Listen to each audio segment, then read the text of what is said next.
এক রুমে 4টা মোমবাতি ছিল।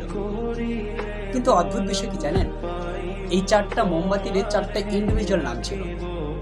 প্রথমটার নাম ছিল শান্তি, দ্বিতীয়টার নাম ছিল বিশ্বাস, তৃতীয় যেটা সেটার নাম ছিল হচ্ছে ভালোবাসা, এবং চতুর্থ যেটা সেটার নাম ছিল আশা। 4টা মোমবাতিকে জ্বালিয়ে রাখা হয়েছিল। জ্বলার এক মুহূর্তে শান্তি নিভে গেল। শান্তি নিভে যাওয়ার পর বিশ্বাস বলল যে শান্তি যেখানে নিভে গিয়েছে, শান্তির অস্তিত্ব যেখানে বিলীন হয়ে গিয়েছে, সেখানে বিশ্বাস থেকে হবেটা কি?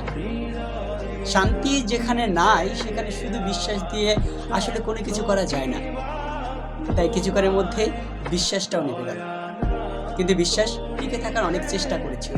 ভালোবাসা যখন দেখলো যে বিশ্বাস এবং শান্তি দুইটাই নিভে গিয়েছে, তখন ভালোবাসাও টিকে থাকতে অনেক চেষ্টা করলো।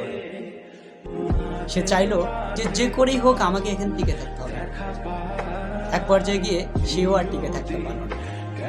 সেও হার মেনে নিল এবং বলল যে যেখানে শান্তি এবং বিশ্বাস টিকে থাকতে পারে নাই, সেখানে শুধুমাত্র ভালোবাসা দিয়ে আসলে কোনো কিছু হবে না। তাই সেই ভালোবাসাও নিবে না। এখন শুধুমাত্র বেঁচে থাকলো আশা। এমন সময়ে ঘরে প্রবেশ করলো এক বালক। বালকটা ঘরে প্রবেশ করার পর দেখলো জ্বলন্ত অবস্থায় আছে শুধুমাত্র আশা। এই আশার আগুন দিয়েই সে পরবর্তীতে বাকি যে 3টা ছিল, অর্থাৎ বিশ্বাস, শান্তি এবং ভালোবাসা, এই 3টাকে আবার জ্বালিয়ে দিল। এই গল্পের মাধ্যমে মূলত আমরা কোন বিষয়টাকে উপলব্ধি করতে পারি? আমরা বেঁচে থাকতে গেলে আমাদেরকে অনেক চড়াই উতরাই সামনের দিকে এগিয়ে যাইতে হবে। জীবনে চলার পথে আমাদের সামনে এমনও অনেক কিছু আসবে যেটাকে আমরা চাইলেও স্কিপ করে যেতে পারবো না। মনে হবে যে আমার প্রিয় মানুষ আমার সাথে এরকম করলো, আমার ভালোবাসার মানুষ যাকে আমি আমার সর্বস্ব দিয়ে ভালোবেসেছিলাম সেও আমার সাথে বেইমানি করতে চাবে না। সো আমাদের ভিতরে যে আশাটা আছে সেই আশাটাকে সবসময় জ্বলন্ত রাখতে হবে।